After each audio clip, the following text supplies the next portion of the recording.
How's it going, Jack Tackers, and welcome back to another video for you guys. Today I'm going to be ranking all 5 Indiana Jones films from the worst to the best. With the release of Dial of Destiny earlier this year, I thought we got to do an updated ranking of the Indiana Jones movies because last time I did a ranking, we only had 4 movies, of course. And I made a whole 20-minute long rambling review of Dial of Destiny, and I have some more concrete thoughts I have, and we'll talk about that when we get to it. But I guess I'll preface this ranking with the fact that, sure enough, I actually like all of these movies. And that might be a hot take, but yeah, I'm just a huge fan of this franchise, and even some of the weaker movies I still find enjoyment in. So I guess keep that in mind as we go through this ranking. But with that being said, let's jump on into this, starting off at number 5. My least favorite Indiana Jones movie is Dial of Destiny. And I like this movie. I do. It's still, in my mind, a good movie. It's nothing amazing, but it's good. However, at times, it doesn't really feel like an Indiana Jones film, and that's probably my main issue with the film. And the supporting characters, particularly Helen and Teddy, aren't very interesting and can be somewhat annoying, especially Teddy. I heard a lot of people complain about Helen's character. She's whatever. But Teddy, I mean, you might as well call him knockoff Short Round. Speaking of which, huge missed opportunity to not have Short Round in this movie. Perhaps the actor Ke Huy Quan was, busy doing everything everywhere all at once, and that's why he couldn't be a part of this movie, and that's a shame if so. But yeah, that was unfortunate, and that might be a small thing for some people, Short Round not being in the movie, but I don't know, that would have been really cool to see. Anyways, I did like Mads Mikkelsen as the main villain in this film. However, I wish he got a bit more of a gruesome death. He crashes the plane and dies, and we don't really see him die. Like, that's it, really. I feel like all the other villains in the Indiana Jones movies die horribly. And yes, a plane crash would suck to go out that way, but it's nothing compared to melting faces or falling down a cliff with crocodiles at the bottom. You know what I mean? It's just, I don't know. That's another issue I have. And in terms of time travel stuff, I've kind of just accepted it at this point. Wish they did something a little bit different with it, but it was still kind of fun to see, to be honest. And that's, my overall opinion on this movie. It's fun. It's just obviously not the best Indiana Jones movie. Anyways, moving on to number 4, I have Kingdom of the Crystal Skull. And similar to Dial of Destiny, I still have fun with this film. And quite frankly, it's really well paced, which is maybe an issue I have with Dial of Destiny. That movie's way too long. This movie, nice, comfortable 2 hours. And it's entertaining, but there are a lot of silly moments in this film. Of course, the infamous refrigerator scene where Indiana Jones survives an atomic blast by hiding inside of a refrigerator and comes out completely unscathed and fine. What? Also the scene when Mutt Williams pulls Indiana Jones out of the quicksand using a snake. That's a little dumb. What? Also in this movie, there's of course an over-reliance on CGI and green screen. Dial of Destiny has that problem too. I would argue it's even worse in that movie. And another problem I have with this film, aliens. Just gonna say it's a little stupid, takes me out of the movie a little bit, but I can't deny that I have a really good time with this movie. And also Marion is back, which is cool. She's an actual supporting character in this movie and doesn't show up at the very end like she did in Dial of Destiny for one scene, which that bugged me because I think she was in one of the trailers and she's in one scene. Same thing with Sala. Not that Sala's in Kingdom of the Crystal Skull, but in Dial of Destiny, he's, basically a cameo appearance, which that bothered me as well. But yeah, Kingdom of the Crystal Skull, I know some people hate it.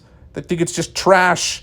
Not necessarily in that camp, but I can understand why people dislike this movie so much because it does have its problems. But anyway, moving on to number 3, I have The Last Crusade. And let me be clear, there is a big gap between the bottom 2 movies and the top 3. All right? I can't stress this enough. I love The Last Crusade, but it's always been my least favorite of the original trilogy for some reason.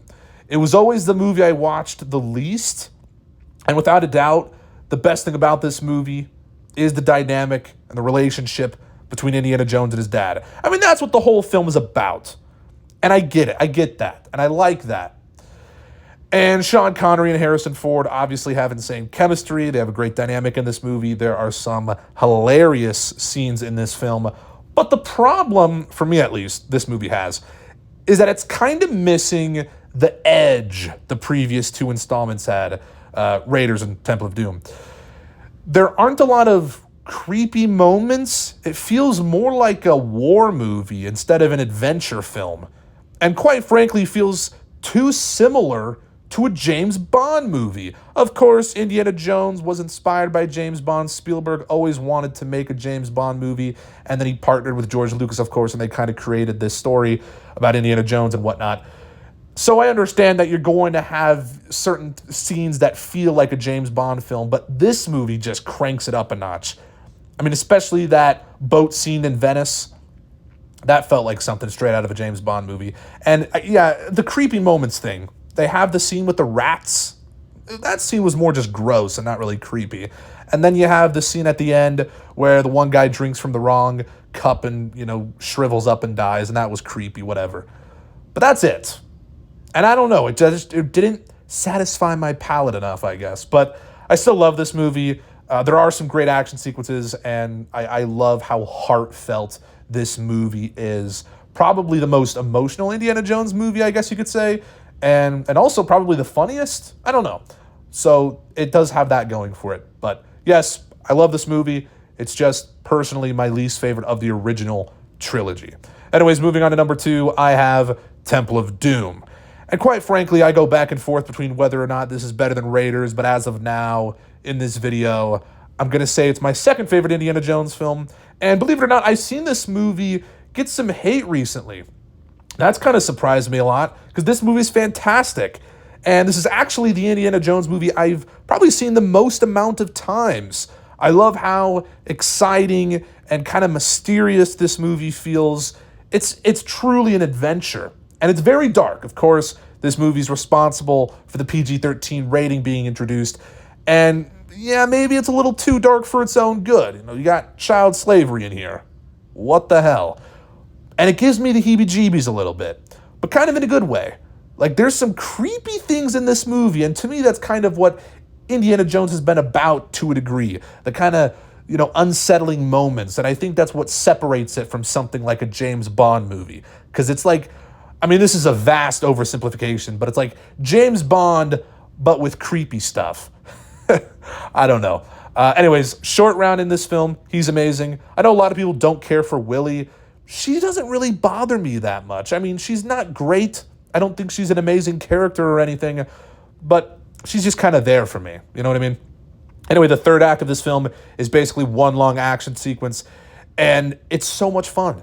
This movie as a whole is just a blast, and that's why I'm putting it up so high. And it's definitely better than Last Crusade, which I know is a hot take to some people, but there you go.